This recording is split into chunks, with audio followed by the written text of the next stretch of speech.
خانەی ئاوەدان بێ کاتتاریق و کتێبخانەی کارێز لەگەڵ هەموو دەستگا و ناوەندانەیە کە خزمەت بە وشە و فەرەنگی کوردیەکەن ڕۆڵێکی گەورە بینن. ئەمڕۆ لە کوردستانی باکووریش و لە کوردستانی ڕۆژهڵاتیش ڕۆژاواگان نییە ناوەندی لەم بابەتە زۆرە. هەموو ئەو ناوەندانە ئەگەر لێرە تەحەداکە یا ئاڵنگارێکە کەمتر بێت لەوێ تەحەدایەکی گەورە هەیە بەرامبەر بە ئەو سیستەمانە، ینی هەردەقە لە بەردەم وەڵاهی تر دەنی کاک پۆیسە ئەڵێ هەیە من نازانم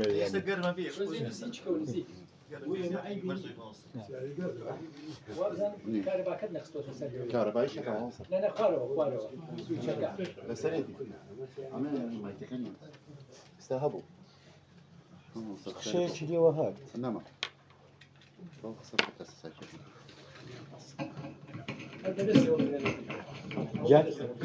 باش باسی ئەومان کرد ئەمڕۆ لە باکووری کوردستان و لە ڕۆژهەڵاتیش هەڵبەت باسی ئەم ناوەندەمان کرد. ئەم ناوەندە ماڵە هەراوەدان بێ کاتتاریق ڕۆڵێکی گەورە بینێ لەگەڵ ناوەندەکانی ترا لە بایەغدان بە وشە و پەیوی کوردی. ئەمڕۆ لە باکووریش و لە ڕۆژهەڵاتیش مناگام لە باشوور ڕۆژاوا نیە تەواان ئەم ناوەندانە ڕۆڵی گەورە بینن. هەڵبەت ڕۆژاوا وایە کە ڕۆژاوا هێزێک بەڕێوەیە بە هەرچەندە ئێستا لە بەردەم شەڕێکی گەورەیە هەم چەتەکانی تورکیا دیسان پەلەماری کۆمەڵە شوێنیانداوە و تقریبەن ئەوەی کە من ئەمڕۆ بیستم 10 کیلۆمەتر لە حەلەبەوە دوورن زۆر شوێنیان گرتووە کە ئامانجیەی ئەم شەڕە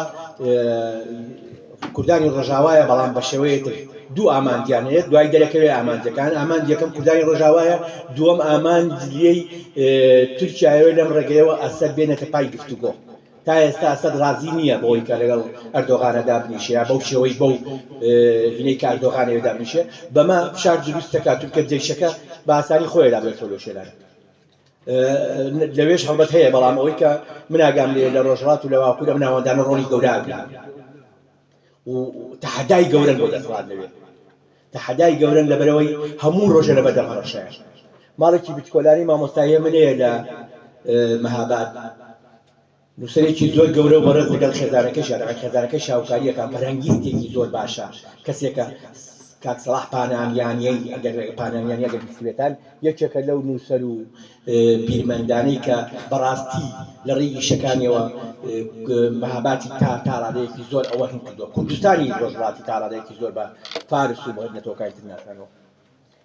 حاجی قاری کۆی قسەی شێرێکی ئەڵێ میلەتی بێ کتێب و بێنووسین غەیری کوردان نییە لە سەروی زەمین. ئێستا شکر کتێبمان هەیە، میلەتی بێ کتێب و بێنووسین نین، کتێبمان هەیە. لە دوای نەوەتیوەکەوە لە باشووری کوردستان لە هەرێمی کوردستان لە ساڵێکا بەقەت 50 ساڵی پێش نەوەتیوە کتێب چاپکراوە کەەوە دەستکەوتێکی گەورەیە، دەستکەوتێکی گەورەیە بۆ ئاهلی نووسین، بۆ ئاهلی خوێندنەوە. هەرچەندە گرفتی زۆرمان هەیە لە زانکۆکانە لەم پەیمانگاکانە لەگەڵ خوێندنەوە. تا ئێستا نووسەرێکی بەدبەخت تیراژی کتێبەکەی 500 دانەیە، 100 تۆز لێ دیشە لە ماڵەوە، ئەوەی تریشی نافرۆشنەوە کەەوە کێشەیەکی زۆر گەورەیە. کتێب لە دنیا بایەخی زۆری هەیە. بەم ئێستاشەوە کە مازمیدیا گەیشتۆتە ئاسێکی زۆر فراوان لە ناو میترۆیە کە ڕۆی سەدان کەس لە زیاتیەوەی کتێبەکەی بەدەستەوەی وەکو جاران مۆبایلەکەی بەدەستەوەی خەریکیشە، بەڵام لەگەڵەوەشا کتێب بایەخی خۆی هەیە. تا ئێستا تیراژی فرۆش و کڕینوانی کتێب زۆر بە بایەخە لای ئێمە بەداخەوە. هەڵبەت لە کتێب و نووسینە باشی وەک گوتم بە هەموو کەم و کوڕیانەوە کە حادیە و خەونەی هاتۆتە دی، بەڵام خەونێکی ترێ تا ئێستا نهاتۆتە دی. هەر هەمان حادیەڵێ بە شیر و خامە دەوڵەت پایەدارە، ئەمن خامەم هەیە و شیر نادیار. تا شیر نادیار بێ کورد لە دەرەوەی نەژوایە. هیوادارم ئەو ڕۆژەی شیرەوە نییە کە شەڕەکەین و ڕاک، شیرەوەیە کە پێداگرین لەسەرەوەکەی شوێنی خۆمان بەجێنایەڵێ. کاتی خۆی کە حەیوتەمان بەجێهێشتووە کە حەیوتە کوردیکانەوە لە 2004 تا 2011 1200 ماڵی عەرەب لە حەیوتە دەرکەوە. ئەمە لە سەردەمی لە دوای سەدام حوسێن بۆ معلوماتم لە 2004 بۆ 2011 لیستی ناوەکانم لایە. بەرحاڵ ئێمە ئەمڕۆ دیسان باسی کتێبەکەین. من وەک وتم سوپاسی کاک تاریق و ماڵەکەیەکەین دەستخۆشی لە بەڕێوەلایەتی ڕۆشنبیری و لێک بکەین کە بەم کارە هەڵساون هەڵبەت ئەو ناوەندانەی بە بڵاوکردنەوەی کتێب هەڵەسن بە پەخشکردنی کتێب هەڵەسن کتێبە دەن بە خەڵک کارێکی زۆر گرنگە لەوە گرنگترەوەیە ئەو خەڵکانە کتێبەکان بخوێندنەوە من لە لێرەش لە شوێن تشکە کتێبی خۆم پێشکەشەکەم ئەڵێم حەزەکەم بەرهەمەکەی نەتیجەکەی ببینم ئێستا ئێمە لە دنیای نووسەر و ڕۆشنبیری زۆر باش باری لە دنیایە طبعاً یەکێک لەوانەی کە لەم ساڵانەی پێشوو مرد ئەمیری حەسەنپور بوو لەم ماوەی پێشووە مامۆستا حەسەنی قازی شتێکی لەسەر نووسی بوو باسی ئەوە کە ئەرشیفێکی گەورەی لە کتێبخانەی زانکۆی تۆرینتۆی ئەڵێ خۆزگە کورد دەیتوانی سوودی لێ بینی زۆرمان هەیە لە دنیا من ئەم جارە لە بەلجیکا لە برۆکسی چوومە ماڵی کابرایەکەوە تەمەنی 87 ساڵە نابێتە درۆڵم ئەگەر بڵێم یەکەمین شایدی دەنگی گیانی دووەمی یەکەمین شایدی کودە لە دەنگی گیانی دۆما کە لە ئەوروپا ژیاوە یعنی دوای 15 ساڵ پێم وایە لە دەنگی گیانی دووەم کاکا یەکەم کورد تەسەوورەکەم چۆتە ئەوێ خەڵکی باکوورە بەڵێنشم دا شتێکی لەسەر بروزتای سەرم نووسیوە کە چوون کتێبخانەیەکی 15,000 کتێبی داناوە لە برۆکسیا گلەی ئەوەیە بۆی کورد کەم زبونتیەکە خۆی ماڵی لە سویدە ماڵ و مناڵەکەی بەجێهێشتەوە خێزانەکەی سویدیە تەواو هاتۆ لە برۆکسی دانیشتۆ کتێبخانەیەکی گەورەی کردوتەوە حەزێکت بەس خەڵک سەری لێدا کتێبخانەکە تەمە بەشی کوردیشی تایە بەشی کوردی لاتینیشی تایە دەست بە زمانەکانی دیجەمی تایە کورتناسی بەشی کورتناسی زۆر باشە تشی بابەتی گرنگی تایە بۆیە کتێب زۆر گرنگە لەوە گرنگتر خوێندنەوەیەتی خۆشەویستان ئەمڕۆ ئێمە قسە لەسەر کتێبێک نامیکەیەک کتێبۆکەیەکی گرنگەکەین طبعاً ئەم جۆرە کتێبانە بە تایبەتی وەزارەی خارجی ئەمریکی کاتێکە هەر وڵاتێک بە داگیرکاری بچێگە بە دۆستایەتی بچێت ئەم دۆستایەتی لە دەستی وەزارەی خارجی ئەمریکی لە ئەمریکایە ئەوی داگیرکاریە بەڵام بە شێوازی جۆر هەیە لە ڕێگەی خەڵکەوەی کایە بە وەکالەتی کایە بێت ئەم کتێبەی ئێستا ماف و سەربەستی ڕامیالەکانی هاوڵاتی لە دەستوری ویلایەتە یەکگرتووەکانی ئەمریکادا کاک سەرۆر ئەحمەد کەریم مامۆستا سەرۆر ئەحمەد کەریم و کاک بورهان شێخ ڕەوساڵی نووسیویانەیە کاریان لەسەر کردو تەمان کتێبەکە خۆی لە ئەسڵا پێشکەش بە کۆلیژی یاسای ئێوارانی زانکۆی سلێمانی کراوە ئەو بەحسانەیە کە بەحسی تەخەڕوجی پێڵێن دوای 4 ساڵی بەکەلۆرس تەمان زۆر کەس ئەوە کە کتێبەکان دوای چاپەکە گرنگە ئەمە بۆ خۆی گرنگە لانی کەم بۆ ئێمە ومانان بۆ ئەم سەردەمەکە خۆتان نەزانن بەحس تا دکتۆراش بە پارە نووسی نامەوێت ناوبێنم دکتۆرام لایە بەحسەکەی بە پارە نووسراوە تەنایبە تۆ 15-20 ڕقم بدەی بە کەسێک یا 50 ڕقم بدەی دکتۆرای پێ بنووسی و دوایش دالەکە بخەیتە پێشناوەکەتەوە دکتۆر عەدنان ینی بەهەرحاڵ ئەمە زۆر گرنگە کە چاپەت لێ بڵاوکرێتەوە ئیتر ئەو تەموژی و گومانوانە لەسەر زۆر کەس داهاتێ خۆزگا هەموو ئەوانەی کە دکتۆرا و ماستەرێنن چاپیان کردایە بۆی ئەو تەموژی گومانە لەسەر زۆر کەس داسێ مامۆستا سەرۆری چەکە لە نووسەرە باشەکان لە بواری تای شەکاریشی زۆر باشەکە من ڕەنگە لەسەر نووسینەکانی لەسەر هەندیا ڕای لە ناو کتێبەکانە سەرنج و کتێبینی خۆمە بێ من ئێستا وەدانە نیشتم سەرنج کتێبینەکانم بڵێم بەڵام یەکێکە لەو نووسەرانەی کە بەڕاستی جودێکی باشەکە ئێستش بەردەوام خەریکە کتێبی ئامادەیە هەڵبەدەم باسەکە وە گوتم بە دوو کەس نووسیویانە پێشکەش بە کۆلیژی یاسای ئێوارانە زانکۆی سلێمانی کتێبەکە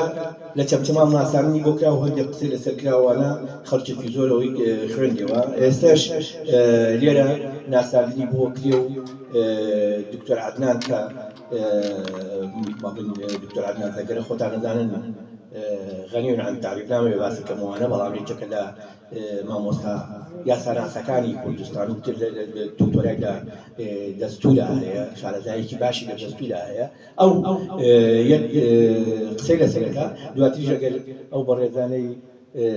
مامۆستا سەرۆر و کاک بورهان بە گوێرەیەکی کورتێکی 3-4 دقەی باس بن دواتریش کتێبەکە دێتە بەردەستان و زۆر بەخێر بێت دکتۆر گیان ئەگەر بفەرمی بۆ ئێرە زۆر باش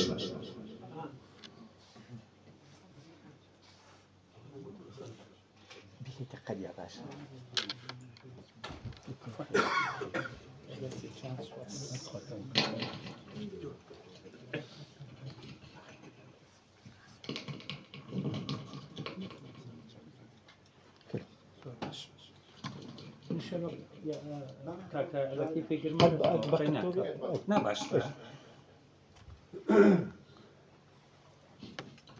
الحمد لله ثم الحمد لله والصلاة والسلام على سيدنا محمد وعلى آله وأصحابه الكرام. السلام عليكم ورحمة الله وبركاته. هەواڵانی بەڕێز ئەم کاتتان باش. لە ڕاستیدا ئێمڕۆ زۆر دڵخۆشم، زۆر شەرەفمەندم کە لەگەڵ کۆمەڵە هەواڵێک دانیشتووم.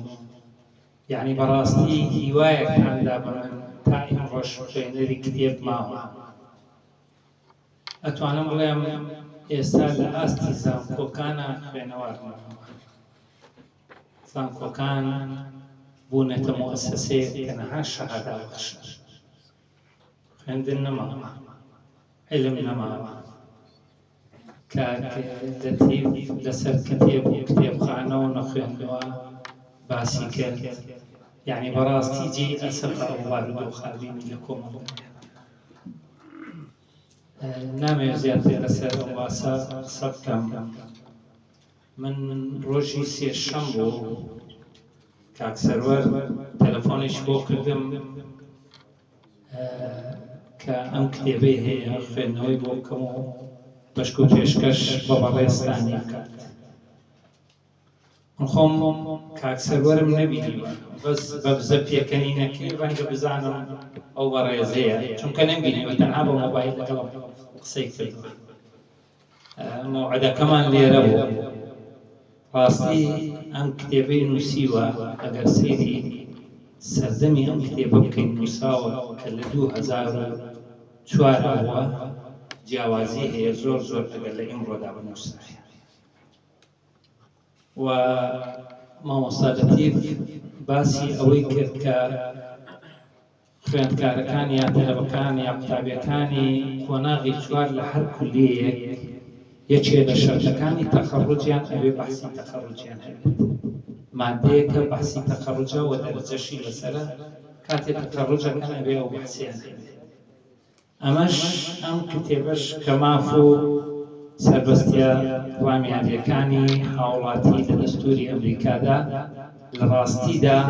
خۆی ئەو توێژینەوەیە، ئەو بەحسەیە کە بەڕێز سەروەر ئەحمەد کەریم و مامۆستا بورهان شێخ ڕەوف ساڵحی پێشکەشیان کردووە بۆ تەخەڕوجی خۆیان. دووبارە گەڕێمەوە لای کاک لەتیف کە باسی ئەم کتێبەی کرد. سێ ناوی لێنا، وتی کتێب، نامێڵکە، کوتەی. هەمان ئینطیباعم هەبوو لەسەر ئەم کتێبە کە باس بکرێت ناوی لێبنێن کتێب، ناوی لێبنێن نامێڵکەیەکە و یاخۆت کوتەی بێت. بە ڕاستیدا هەوڵێکی باشیان داوە بۆ باسکردنی مافی هاوڵاتیان لە دەستوری ئەمریکادا. ئاشکراتە لای بەڕێستان تیمسالی دیموکراتیەت لە ئەمریکایە. مافی هاوڵاتی و هاوڵاتی بوون تا ڕادەیەکی زۆر پارێزراوە لە ئەمریکا، چ لە ڕووی واقعیەوە چ لە ڕووی دەستوریشەوە. طبعاً ئەمەش دوای کۆمەڵێ ئاستەندێک کە بەسەر ئەو وڵاتە هاتووە. لای هەموو شتان هەر ئاشکرایە ئەمریکا بەم گەورەی و عەزەمەتی خۆیەوە کە قووەتی اقتصادیە، قووەتی سیاسیە، قووەتی بازرگانیە، قووەتی سەربازیە، لە ژێردەستی دەوڵەتی بەریتانیا. تاجی مەلیشی بەریتانی حکمی ئەمریکای کردووە تا ساڵی 1976. دوای ئەوەی ئەمریکا ویلایەتەکانی ئەمریکا شۆڕشیان هەڵگیرسان دژی بەریتانیەکان لە ساڵی 1976 توانیان کۆتایی بە دەسەڵاتی تاجی مەلیشی بێنن لە ئەمریکادا. دوای ئەمریکا طبعا ئامانج لەم کتێبەش کە کاک سەروەر نووسیویەتی ئامانجەکەی ئەو کورد ئیستیفادەی لێ بکات نەتەوەی کورد ئێمە ئیستیفادە بکەین لەو بارودۆخەی بەسەر هاوڵاتی ئەمریکیە هاتووە لە ڕووی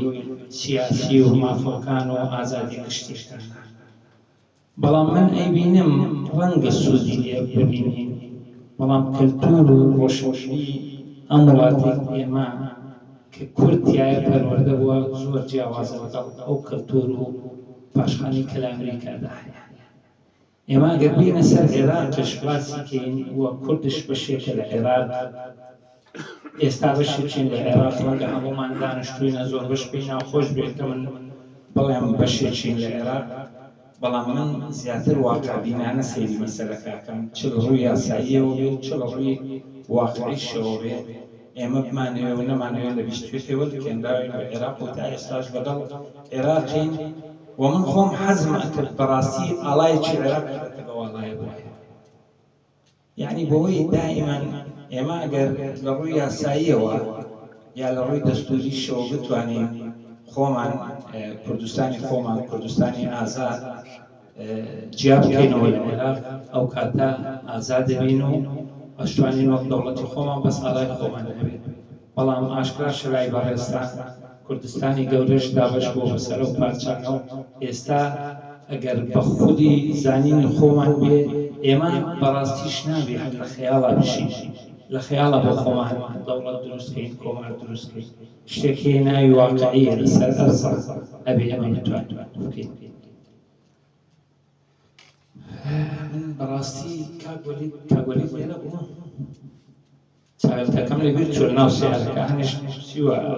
ئەگەر بتوانم بینێنم وڵای ئەگەر بگوایە زۆر باشە یاسەکەی بزانێت سێناخ بەس بۆ خوێندنەوە بێ ڕەنگە شتێ بکەین وڵای باشە ئیشەکە جێبەجێتە ڕۆژ من لە ڕاستی کاک سەروەرش لە سەرەتای بچینە ناو بابەتی کتابەکەوە داوام لێ کرد سیڤیەکی بچووکم بداتێ بۆی بە بەڕێستانی بناسێنم ڕەنگە ئێوە هەندێکتان بیناسن وەکو باسم کرد خۆمش بەخوا نەیبینەوە ئێستا لێرە نەبێت حەزمە کرد یعنی بەم زانیە بەڵام کاک سەروەر دیارە دەرچووی کۆلێجی یاسایە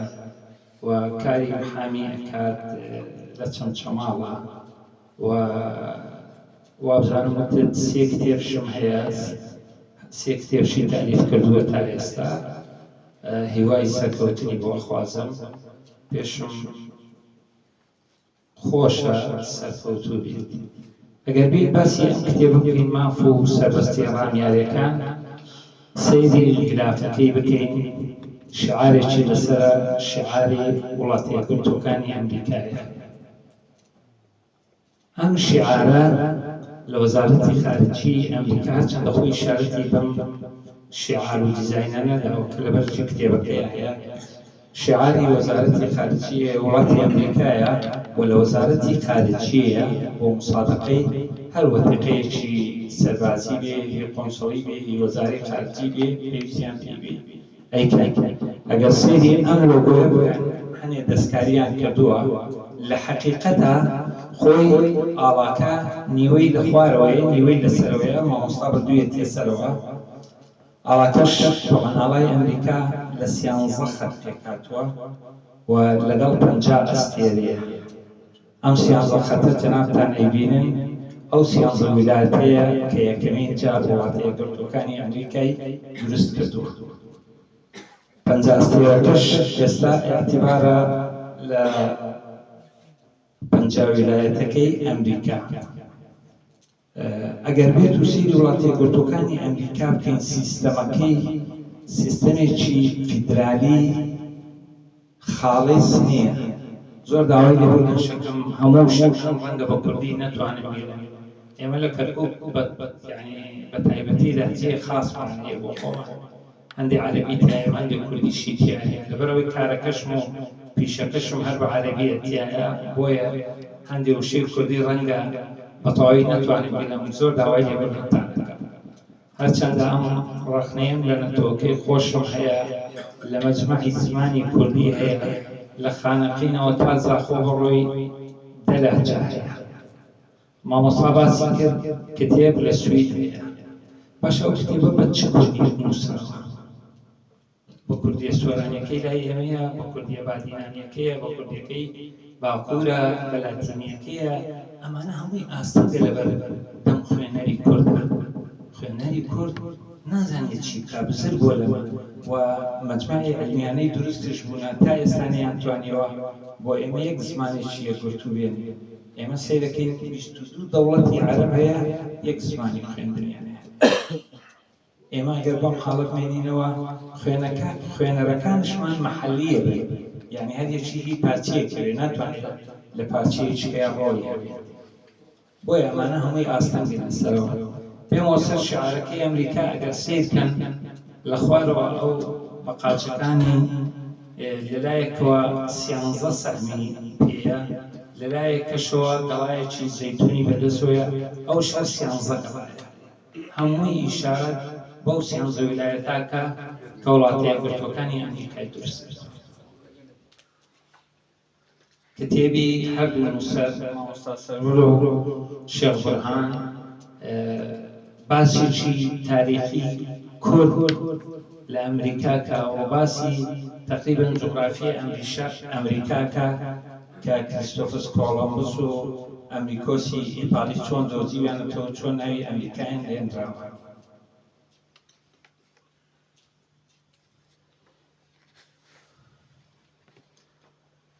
ئەگەر بێت و سەیری بکەم وەک کتاب، یعنی ئەمە بەعزێ معلومات باسەکەم ڕەنگە سوودی لێ بین لە کاتی نووسینەکانتان ئەگەر بنووسن. کاتێک کتاب ئەنووسن، شتێک بە ناوی کتێبەوەیە، تۆ ئازادی هەرچی ئەنووسی دەنووسیت. کەس بۆی نییە لەسەر ئەو فکرەی تۆ هەتە محاسەبەت بکا یا ڕێپیشاندەر بکرێ بۆ نووسیت. بەڵام کاتێ باسی تۆژینەوەی زانستی ئەکەین، معیاری خۆی هەیە، صفاتی خۆی هەیە، ئەبێ خازق بێ بۆ ئەو صفات و معیارانەی خۆی ئەجنا بە توێژینەوەی زانستی حساب ناکرێت.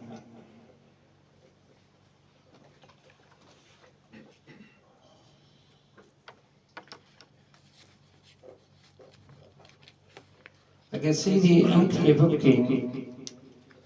کتێبەکە طبعاً معلوماتەکەی لەسەر لە چۆن چاپکراوە، چێ چاپی کرد و چێ نووسیویەتی و هەمووی باس کراوە و لە لاپەڕە 4دا باسی پێکاتی کتابەکە کە ناوەڕۆکی کتابەکە کە باسی ئەکەین. طبعاً لە 2 مەطالب پێکاتەوە، بە کوردی ناویتان ناوە داخوازی. بەڵێ لە 2 داخوازی پێکاتەوە. داخوازی یەکەم دەستوورەکانی ئەمریکا، بەڵام کاتێک کە ئەچیتە ناوەڕۆکی کتێبەکەوە، ئەمریکا تەنها یەک دەستوری ئیتحادی هەیە، لەگەڵ دەستوری ویلایەتەکانیش هەیە، هەموویان زۆربەیان هەیەنەوە. ئەو ویلایەتانی دەستوریشیان نەبێت دەستوری ئیتحادی پەیڕەوەکە. بۆیە ئێمە لە کوردستان شایم گەورەترین موشکیلەمان هەیە لە دەستورەیە کە نەیانتوانی ئەوان لە 91ەوە ئازاد بوون، نەیانتوانی یەک دەستوری دانن بۆ هەرێمی کوردستان پێش ساڵی 2005 کە ئێستا فەرزی ئەکرد بەسەر حکوومەتی ئیتحادی پێچوانەیە و دەستورە کار نەکەن. و لە وڵاتە یەکگرتووەکانی ئەمریکاش هەمان شت هەیە. ویلایەتەکان ئەوانەی دەستوریان هەیە، دەستوری خۆیان هەیە، ئەوانەی دەستوریان هەیە دەستوری ئیتحادی پەیڕەوەکەن. لە یەکەمی بڵێندقی یەکەمی دەستورەکانی ئەمریکا کورتەیەک دەربارەی مێژووی دەستور لە وڵاتە یەکگرتووەکانی ئەمریکا وتمان دەستور زۆر لە وڵاتە یەکگرتووەکانی ئەمریکا ویلایەتەکان و دەستوری ئیتحادیش لەوێ هەیە. لە کتێبەکەیە باسی سیستەمی فەرمانڕەوایی لە وڵاتە یەکگرتووەکانی ئەمریکاکە ئاشکرایە ئەمریکا سیستەمێکی فیدرالی سەرۆکایەتی هەیە. طبعاً سیستەمی فیدرالی لە جیهاندا ئەگەر سەیری بکەین، لە وڵاتە سەرۆکایەتیەکان هەیە کە سیستەمی حکمیان سەرۆکایەتیە، و هەروەها لە سیستەمی پەرلەمانیشا هەیە، و هەروەها لە سیستەمی حکوومەی مەجلیسشا هەیە. باس ئەکا نووسەرەکان باسی ئەوەکەن کە ئەمە یەکەمین سیستەمی فیدرالی دەستوریە لە جیهاندا لە ڕووی دەستورەوە ڕاستە، بەڵام پێم باش بوو ئەگەر بکرایە ئیشارەتێکیان بە مێژووی فیدرالیەت بدایە لە جیهاندا. مێژووی فیدرالیەت لە جیهاندا زۆر کۆنا، ئەگەڕێتەوە بۆ 3200 ساڵ پێش ئێستا لە سەردەمی قەبایلی ئیسرائیلیەکان دا فیدرالی هەبووە. دکتۆر محەممەد عومەر مەولود لە کتێبێکی هەیە بە ناوی ئەلفیدرالیە وإمكانية تطبيقها في العراق باسی ئەوەکە. و هەروەها لە یۆنانش حەزارەتی یۆنانی کۆندا هەر فیدرالیەت هەبووە لە دەوڵەتی شار ئەگەر بیستدانە ئەو کاتەی سەردەمەی لەوێ هەر شارێک تەمسیلی دەوڵەتێکی کرد هەبوو، لەوێش نظامی فیدرالی هەبوو. نظامی فیدرالی تازەش لە سەدەی 13هەمە لە سویسرا هەبووە، لە سەرەتادا کۆنفیدرالی بۆ ماوەی 100 ساڵ، دوایەوە تەقریباً بۆ بە سیستەمێکی فیدرالی و تا ئێستاش بەردەوامە ئەو سیستەمە فیدرالی. لە هۆڵەندا لە بەرلان لە سەدەی 16 سیستەمی فیدرالی لەوێش پێڕەوکراوە. ئەنجا هاتوونەتە سەر ئەمریکا لە ساڵی 1787 لە یەکەم دەستوری ئەمریکا سیستەمی فیدرالی سەرۆکایەتی پێڕەوکراوە. طبعاً ئەمریکا مامۆستا ئیشارەتیان بۆ داوە لە کتێبەکەیانە سیستەمەکەی پێشەوەی ببێ بە فیدرالی سیستەمێکی کۆنفیدرالی بوو. لە ساڵی 1780 بۆ 1787 دیزاینی سیستەمێکی کۆنفیدرالی لە ئەمریکا، بەڵام ئەو کۆنفیدرالیە سەرکەوتوو نەبووە، ئەشکالیاتی زۆرشی بە وڵاتە یەکگرتووەکانی ئەمریکا دروست کردووە لە ڕووی عەسکەریەوە، لە ڕووی ئابووریەوە، لە ڕووی دەرەوە، پەیوەندیەکانیان لەگەڵ دەرەوە. بۆی لە ساڵی 1787 بڕیاریاندا ئەو کۆنفیدرالیە بپەڕێنەوە بەرەو فیدرالیەتێکی بەهێز بچن کە دەسەڵاتی وڵاتە یەکگرتووەکانی ئەمریکای تیا پارێزراو بێت. ئێمە ئێستا زۆر کات یعنی وەک خۆمان کوردش داوامان کردووە ئەگەر بەڵێن ئەزافل ئیمان نەشتوانین کۆماری کوردستان دروست بکەین، کۆنفیدرالیەکمان هەبێ لەگەڵ عێراقا. ئەمریکا کۆنفیدرالی هەبووە بەڵام سەرکەوتوو نەبووە لەو سیستەمی حکومەدا، یعنی تقریباً خەریک بوو ببێ بە پاشاگەردانی هەر ویلایەتە دەسەڵاتی خۆی هەبووە. حکوومەتی ئیتیحادی لەوێ زۆر زەعیف بووە، حکوومەتە کۆنفیدرالیەکە یعنی هەستیان بە خۆڵەتێکی گەورە کردووە لە ڕووی داگیرکردنیانەوە بۆ جاری دۆم و هەروەها لە ڕووی بازرگانی و پەیوەندیەکانی دەرەوەیان. بۆیە ئەوانە وازیان لە کۆنفیدرالی هێنا و ئەو فیدرالیەی ئێستایان دروست کردووە. مامۆستا لە داخوازی دووەمە باسی ماپ و سەربەستیە ڕامیاریەکانی هاوڵاتی لە سایەی دەستوری ئەمریکای کرد. ئاشکرایە کە مافی ئەو کوژایەوە کاکە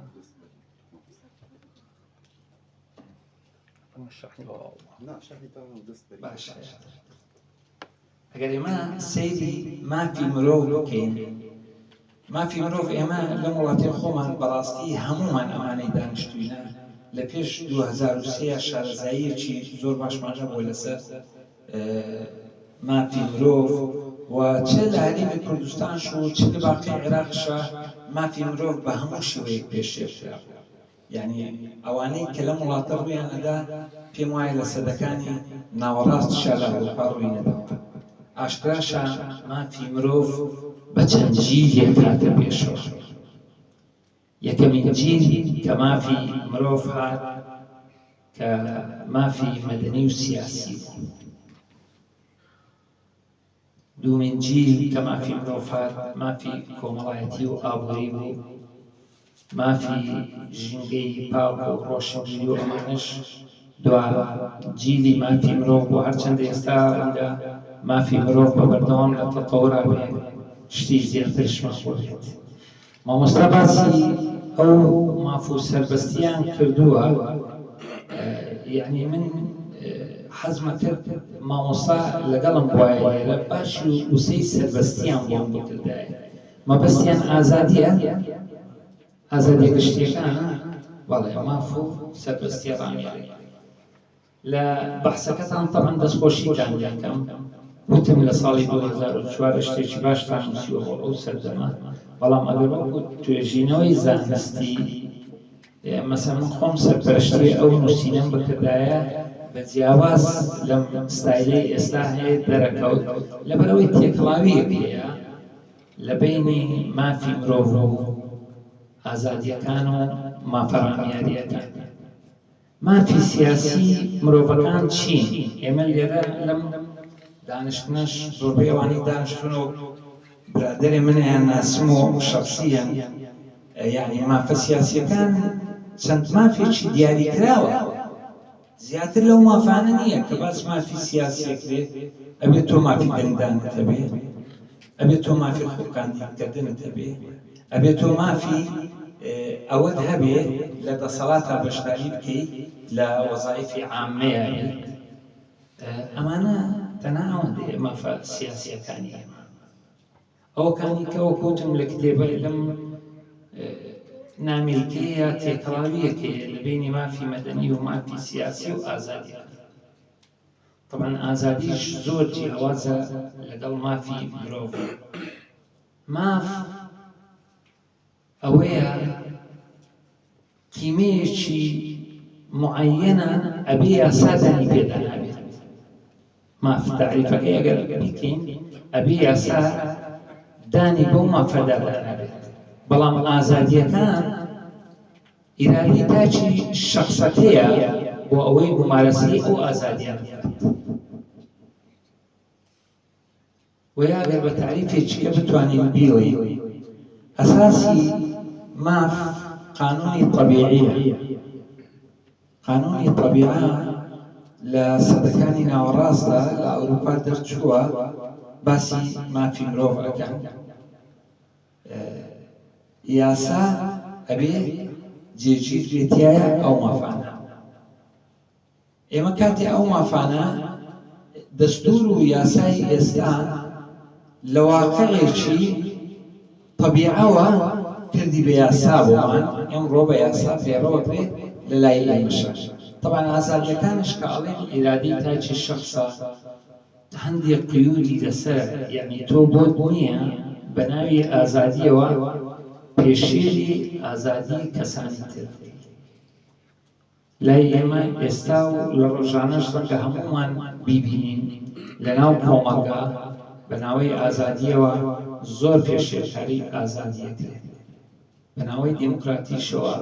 زۆر پێشێرکاری دیموکراتیەکرێت. لە کتێبەکەدا تێکەڵاویەکەیە لە نێوان هەموو مافەکاندا، ئەگەر بکرایە باسی مافی مەدەنی بکرایە، مافی کۆمەڵایەتی بکرایە، مافی سیاسی بکرایە، باسی ئازادیەکان بکرایە، لە ڕووی زانستیەوە ئەجینا ئەگەر ئیشارەتان بەو توێژینەوەی نەدایە، تەنها کتێبێک کە دانراوە کەس ئەم ڕەخنانەی ناتوانێت بکرێت لە کتێبەکە. من لە ڕووی زانستیەوە باسیەکەم.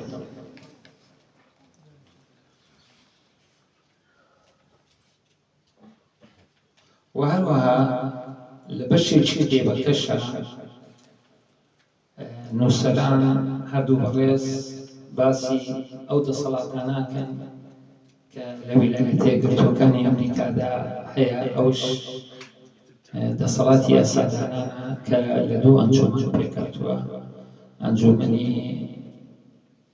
نوێنەران لەگەڵ ئەنجومەنی پیرانە، و هەروەها دەسەڵاتی جێبەجێکردنە لەگەڵ دەسەڵاتی دادوەریە بە شێوەیەکی زۆر باسییان دەستیان خۆش بێت، تەنها بۆ ئەوەی بەشەکانی کتێبەکە لە یەکەوە نزیک بن و سلسلەی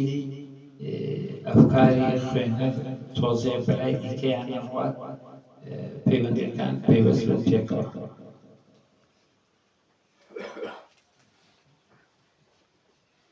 باسم کرد کە من پێم باش بۆ عنوانەکەی باشتر وا بووی داخوازی دووەم ماف و ئازادی گشتیەکان بووایە لە دەستوری عێراقیشدا هەر بە لە بابی دووەمی دەستوری عێراقی ئەباسی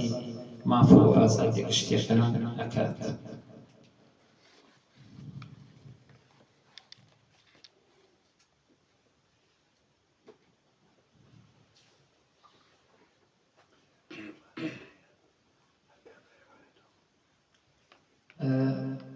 طبعا ئەم کتێبەکە شوێنیتەوە لە ڕاستیدا ڕەخنە ئامێزیەکی تایە بەرامبەر بە دەستوری ئەمریکیش لە زۆر شوێنە ڕێی خۆیان داوە لەسەر ئەوەی کاتێ هەر مرۆڤێک یا هاوڵاتیەکی ئەمریکی خۆی کاندید دەکات و یاخود دەنگ ئەدات یعنی لەوێ بەڕاستی نووسەران باسی ئەوەیان کردووە کە دەستێوەردانێکی حزبی تند هەیە لە وڵاتە یەکگرتووەکانی ئەمریکا لە خۆ کاندیدکردن و لە دەنگدان و چۆن مەساری ئەو انتخاباتانە یا هەڵبژاردنانە گۆڕانکاری بەسەرادێ باسی سێ حالەتیان کردووە: سیستەمی کۆکس، سیستەمی کۆنگرە و هەروەها هەڵبژاردنی سەرەتایی.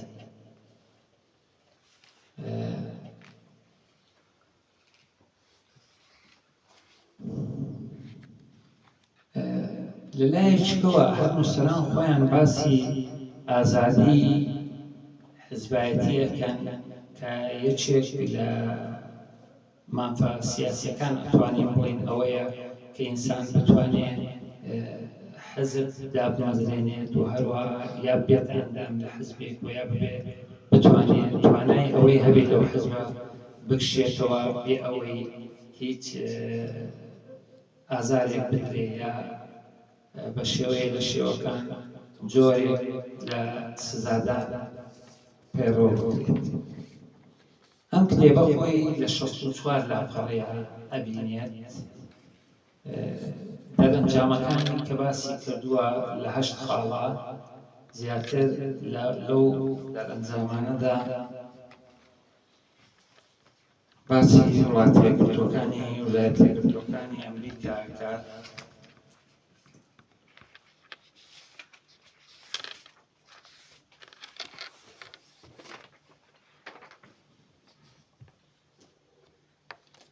باسی ئەوە کە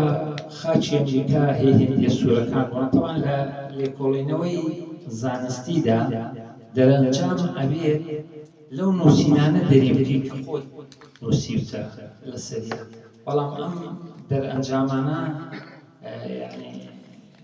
وەڵام خۆشم بەسەرم هاتووە لە دۆحی دکتۆراکەم و تویانە پێم ئەم دەرەنجامانە بێ باوکو دایکەی یعنی لەولاوە هاتوونە هەر بە هەر حاڵەت بێت دەستان خۆش بێ واقعی ئەمریکاتان باس کردووە لە هەندێک حاڵەتدا. دەستی تۆش خۆش بێت. دوو دقە دیکەم بدەیتە زۆر سپاس دەکەم. ئەوەی زۆر زۆر سەرنجمی ڕاکێشا لە سپاردەکانە ڕاستپاردەکان.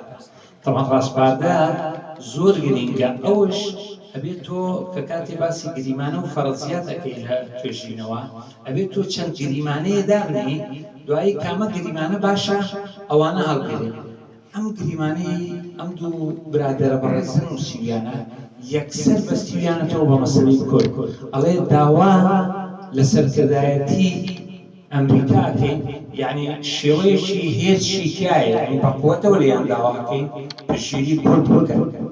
ئێمە پەیوەندی بە باسەکەمانەوە نییە. و هەروەها باسی کەرکووکیان کردو، ئەڵێن داواکەین کەرکووکمان بۆ بگەڕێنێتەوە سەر هەرێمی کوردستان. ئەو کارەش بەڕاستی لای خۆمانە. ئێمە کورد ئەگەر بتوانین یەکگرتوو بین، یەک خەبابێکمان بێ، ئەتوانین لەوەش گەورەتر بکەین. بۆیە ڕاستپاردەکان زیاتر وا تەسەوورەکەم شعورێکی نەتەوایەتی و دڵسۆزیەک بۆ نەتەوەی کورد تاسیری لە بیر و بۆچوونیان کە ببێ تۆزێ لە توێژینەوە زانستیەکە دوورکەوینەوە. بەڕاستی باسی خلافەکەی دەرەوەشم کرد هەلەمێکی ویلایەتە یەکگرتووەکانی ئەمریکا لەگەڵ بازێکە ئەو عەلامەتی هێز و قووەتە دایناوە زۆر دەستخۆشیان لێکەم من وەکوتم ساڵی 2004 جیاوازە لەگەڵ 2024 تا حتما ئەگەر ئێستا بێت بە شێوەیەکە دەرەچوو من زۆر سوپاستان دەکەم کاتتانم بێت کاک لەتیفش ئینزاری کرد کە تەواوی کرد زۆر سوپاس زۆر سوپاس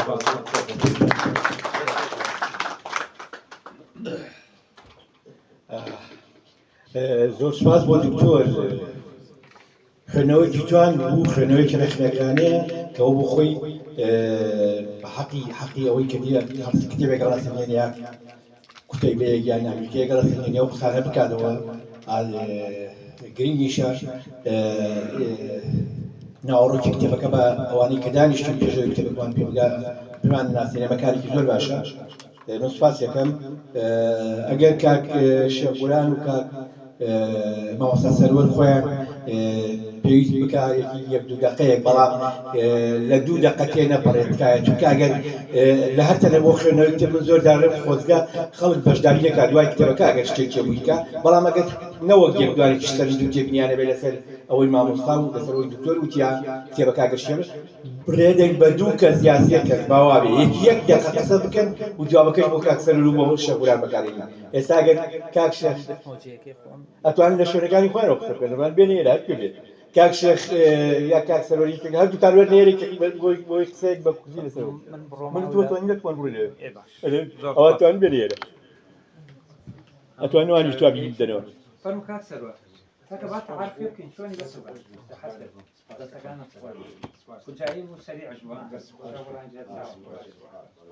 کاک سەرۆر من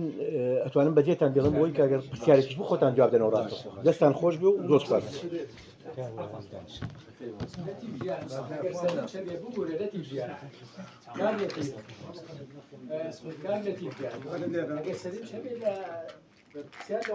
لە دکتۆرە کرێ پێم وایە بەس ئەوانش ڕوونکردنەوەیان هەبێ پێم خۆشە منش یعنی تۆزێ نەنە خاوەنی نەکەن با قسەیەکیانە بێ خۆیان من دوایە بە پاوە سوپاستانەکەم و دەردی کامرانە کۆتێت پێشەچی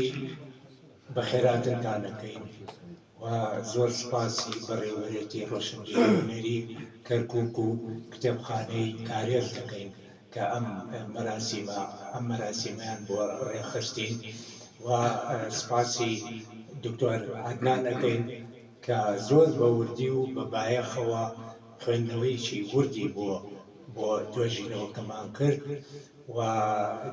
دەستخۆشی یەکەم و هیچی بۆ ئێمە نێشتەوە کە باسیکەین و ئەمێ من لێرەشەوە سپاسێکی کاکە خالید بکەم کاکە خالید حاجی حەسەن چەمچەماڵی کە لە بنەماڵەیەکی ڕەسەرن لە دوای ئەوەی کە زانکۆی ئەیدی پاوڵی ئەمریکی کە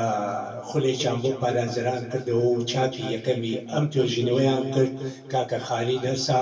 لەسەر ئەرچی خۆی ئەم چاپە نوێی چاپی دووەمی بۆ کردین و من زۆر سپاسی یەکەم و دەستخۆشی لێکرد لەبەرەوەی کاکە لەتیف دوو خولێکی بۆ داناین من لەوە زیاتری شتێکی ترم نییە ئەگەر کاکە بورانیش قسەیەکی هەبێ بەخێر سەر چاو پتایە کردووە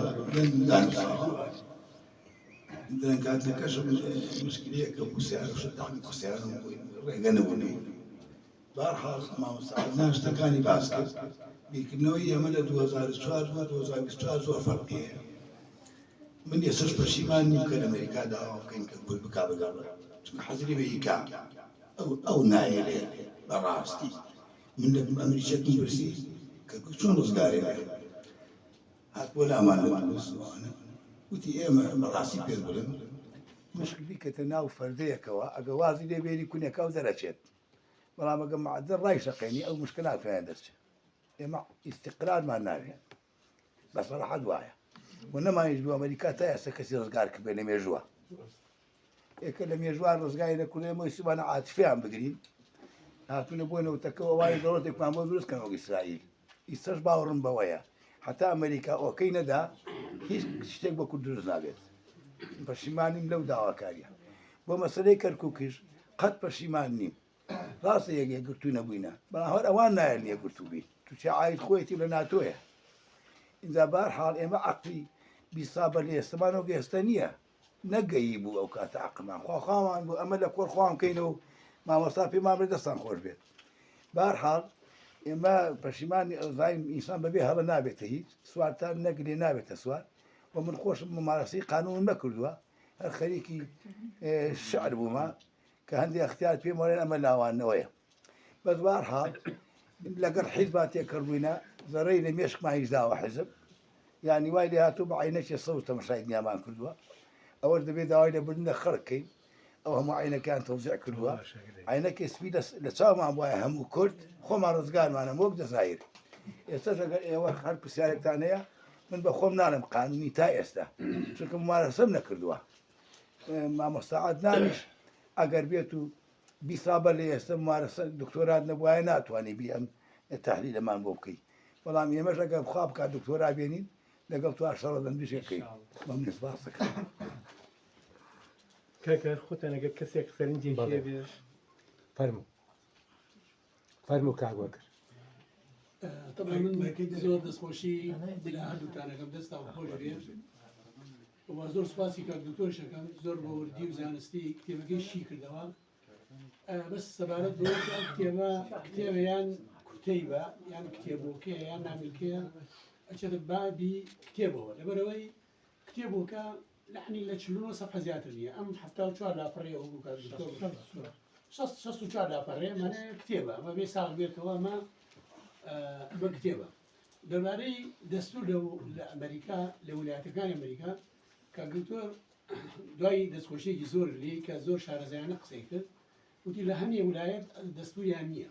بەس ئەو لە ئەمریکا لە ویلایەتەکان هەموو دەستوریان هەیە و دەستوری ئەمریکا بۆ خۆی دەستورێکی جامدە مەرن نییە لەبەرەوەی دەستورێکە و ئەو وڵاتە مەزنەیە بەڕاستی کە لە 13 وڵایەت و دەستی پێ کردووە ئێستا کە من خۆم لێ بوومە یعنی مەسافەی لە نێوان ویلایەت هەر بە فڕۆکە 4 کاتژمێر دەبزانێت ینی لێرە بۆ ئەوروپا زۆر زیاتر بەڵام هەنێ ویلایەت دەستورەکەی لە دەستوری ئەمریکا خۆی فراوانترە لە ڕووی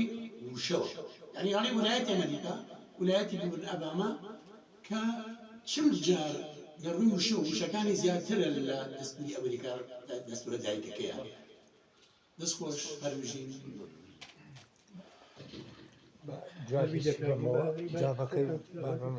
بەڵێ سەبارەت بە وتەکانی کانگوەکە سپاسی بکەین و سەبارەت بەوەی کە ئەمە کتێب بە نامیلکەی چییە من ئاماژەیەکم پێدا ئەمە توێژینەوەیەکە بۆ بەدەستهێنانی بەکارهێنەر لە یاسادا لە ساڵی 2004 پێشکەش بە زانکۆی سلێمانی کۆلێژی یاسا بەشی ئێوارانمان کرد و مامۆستا ئارام سەرپەرشتی کرد بە ڕەحمەت بێ دکتۆر مارم ئەحمەدگوڵ گفتوگۆکەی کرد و پلەی بەحسەکەش پلەکەشی نایاب بوو و زانکۆی دیپاوڵی ئەمریکی خولێکیان کردو بۆ پارێزەران ئەم کتێبەیان بەدڵ بوو بەحسەکەی ئێمەیان بەدڵ بوو لەسەر ئەرکی زانکۆی دیپاوڵ چاپیان بۆ کردی سەبارەت بە دەستوری ویلایەتە یەکگرتووەکانی ئەمریکاش ڕوونکردنەوەکانت جوان بوون سپاس دەکەین بە سێ چوارێک قسە بکەن جاجوازەوە حەزێکی ناوەکان باش دەستخۆشیتان لێکم ڕاستی شتێکی چاکە ینی بۆ گەلی کورد ئەم شتانە ینی بۆ گەنجەکان ئەوانەی هەر کەسێکی خوێننەوە ینی سوودی لێوانەکەم بەڕاستی ینی ئەمە لەوانەی بەتەواتی ینی ئەم ئاگامان لە دەستوری ئەمریکیەکان نەبێت و کە مافی هاوڵەتەکان نەزانینەوە تەمان سوودمەندە لێرانێ ینی ئەم دەستورا ئێمە لە کوردستان و دکتۆر باسی کرد ئەمە لە کوردستان خۆمان کردووە نەگۆمان نەکراوە خۆمان نەکردنەوە کە دەستوردا خەتای خۆمان خەتای حکوومەت یارێمی کوردستانە حیزبەکان دەستوریان داناوە دەبرە لە بەرژەوەندی خۆیان نییە بۆ یەک دەستوردانێنن دوو ئەگەر ئەم پێش نیازانی دکتۆریان ئەمانی کە جەناب دکتۆر کردی ئەوە پێشەوە هەوڵتان بدایە کتابەکان فراوانتر بکردایە زۆر هەڵ شتەکەتان زۆر ینی بەسوودە ئەگە هەڵ بدەن بە جازی چاک بکەنەوە ئەنێتە لێکی یەک شارەزای دکتۆرتان لەگەڵا بێت ئەو زانیارانە بخەنەستەری باشتر دەستان خۆش سپاس مامۆستا بەکر شتێکی جوانی ڕژاند وتی دەستوری ئەمریکی دەستورێکی جامدە. ئێمە ئەبێ بزانین چەند جۆر دەستورمان هەیە لە ڕووی تعدیلکردنی دەستور بە کوردی بە تعدیل ئەڵێن چی؟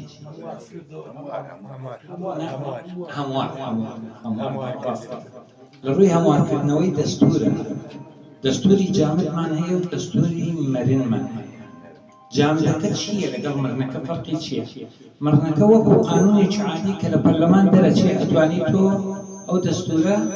تعدیل بکەیتەوە هەمووانی بکەیتەوە. جامد دەنجی تایبەتی ئەوێ وەلایەنی تایبەتیشی ئەوێ. بۆ نمونە مەسەلەن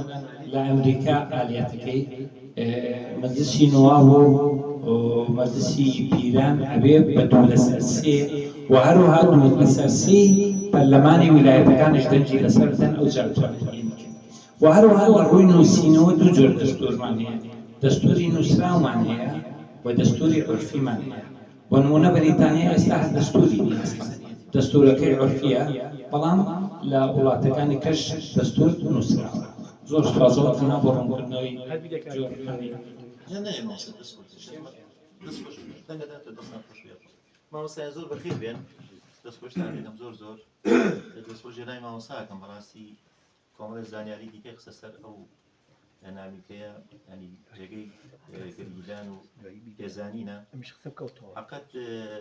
بگاتە و ئاستەی قوتابی ینی هەر قۆناغێک هەبێت بەحس تەخەڕوژەکەی بکاتە کتێبێک بەڕاستی ئێمە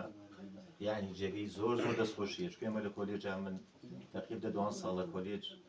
چەندین بەحس تەخەڕوژ ئاواهینم کردووە، دەحسێکی ئاوە ڕۆتینی و لە ئەنتەرنێت و دەرێن و مامۆستا ئاگادارە یان ئەوە بدات و ئەمە زۆر دڵخۆشکەرە بەڕاستی ینی دۆست جێگەی دەستخۆشیە و بەڵام لەسەر ئەوەی کە 2004 نووسراوە ئەتانتوانی ئەمە ئەتە نازانین سەر چاپکراوە هەر کاتە چاپکراوە ئەگەر نوێ چاپکراوە کاتوانی فەراوێزێکی وەدابنێت ئەو ڕووداوانەی کە تایە ئەو دەقانی کە قسەتان لەسەری کردووە خوێندنەوەی دیکە و ملاحەزای دیکە و تیبینەکانتان قسەوانە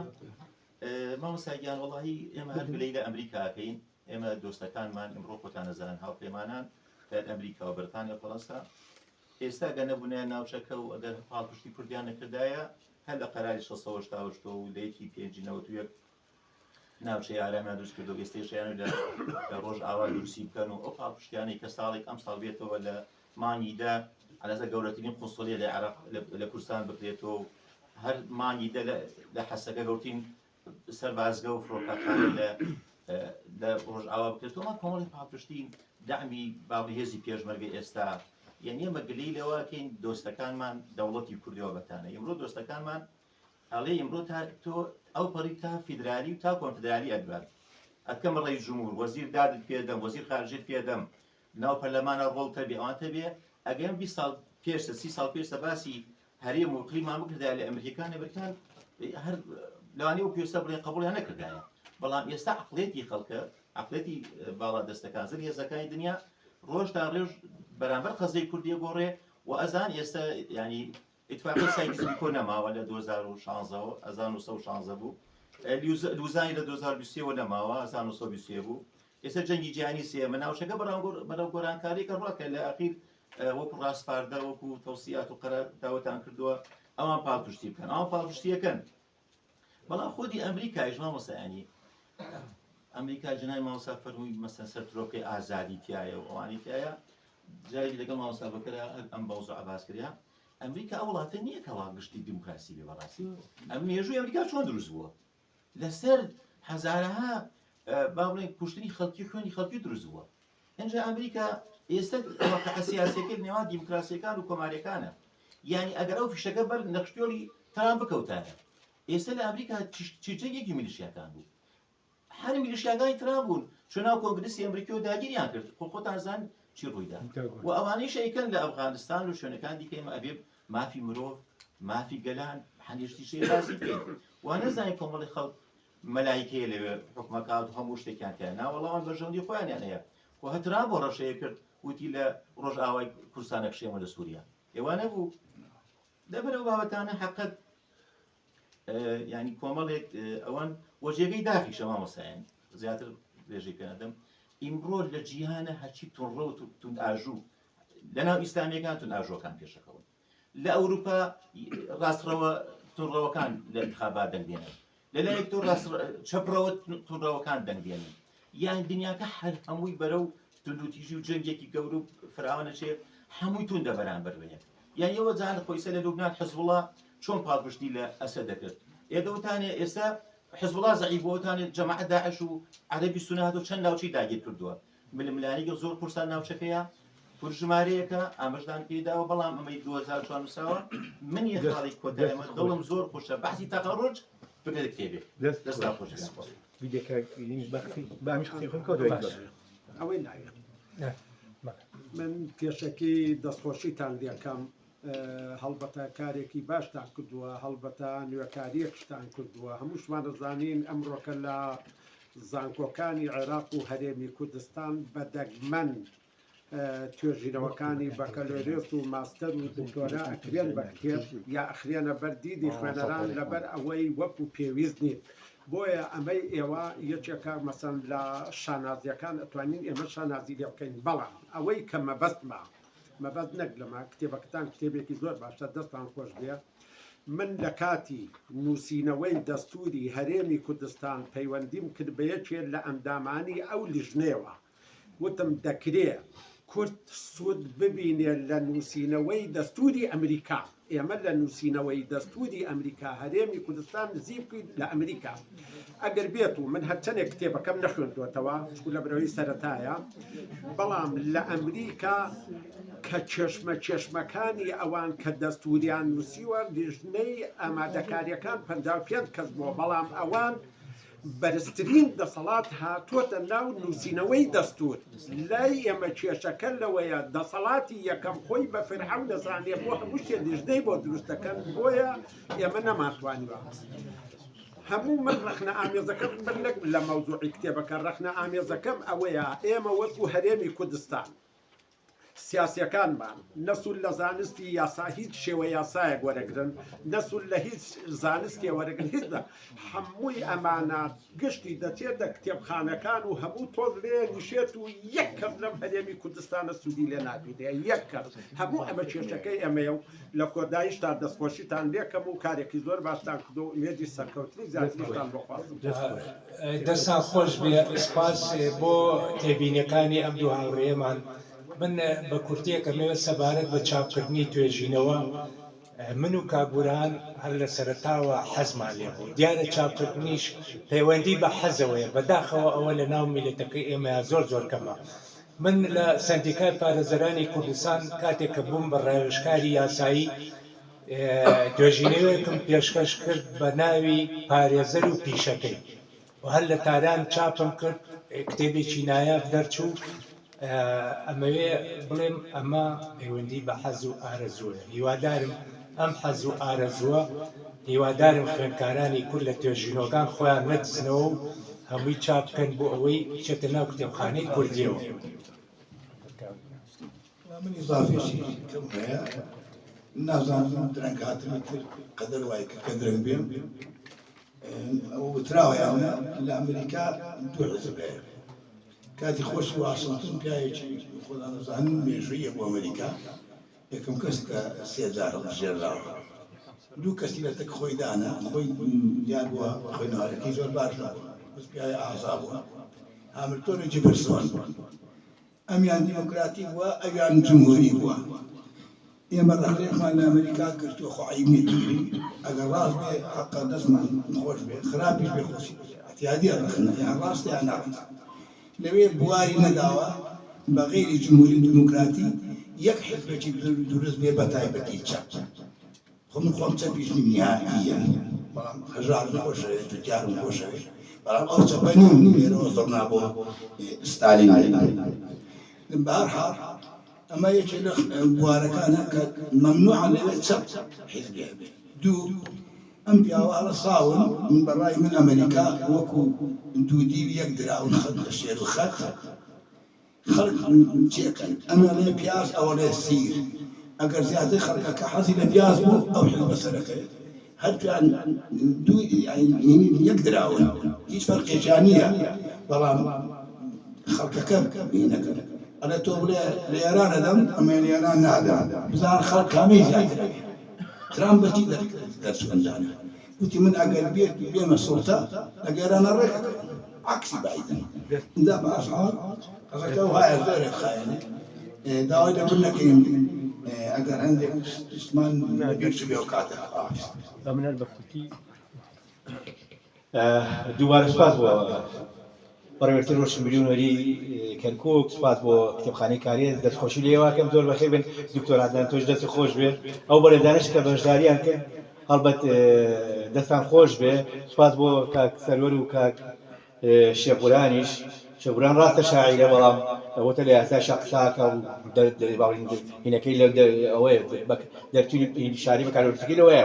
باڵن توێژی نوێی بەکارۆستەکەی بەرحاڵ دەستان خۆش بێت زۆر سپاس نازانم نەری و تێگەیە لێرە ڕاستمە بێنەوە جایۆژی ریزی سێم هەست لەخاوە ریزی سێم